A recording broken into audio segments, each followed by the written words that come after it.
Hello बहनों, राधे राधे। हमारे YouTube channel पर आप सबका स्वागत है। आप लोग कैसे हैं?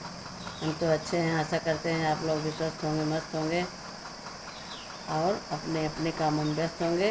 बहनों, चलो एक सुंदर सा बढ़िया सा गुरु जी की गुरु पूर्णिमा आने वाली है, तो गुरु जी की एक सुंदर सा भजन हम लोग सुनते हैं। गुरु चरण मिलत बड़ी भाग्य से, गुरु चरण मिलत बड़ी भाग्य से, अपने गुरु जी का भोजन बनाऊ भई हो, अपने गुरु जी का भोजन बनाऊ भई हो। चौरा मांगऊ भई जगन्नाथ से, गुरु चरण मिलत बड़ी भाग्य से। अरे चौरा मांगऊ भई जगन्नाथ से, गुरु चरण मिलत बड़ी भाग्य से, गुरु चरण मिलत बड़ी भाग्य से।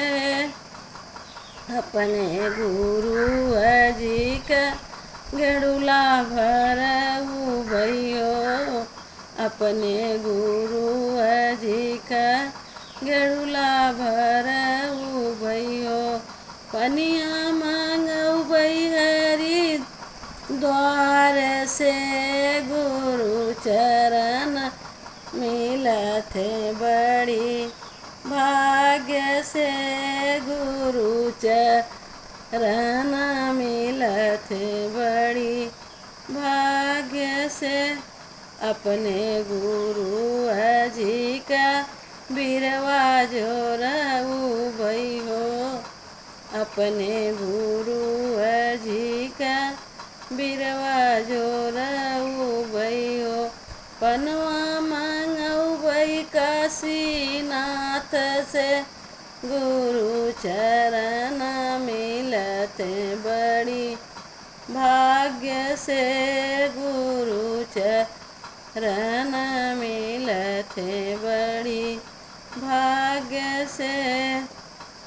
जय गुरुदेव भगवान की जय हो। अपने गुरु जी का बिस्तर लगाऊ भई हो, अपने गुरु जी का बिस्तर मंगाऊ भई हो।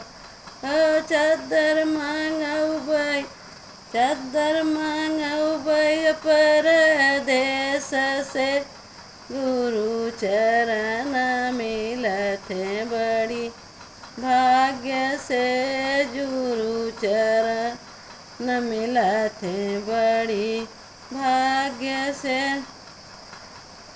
जय गुरुदेव भगवान।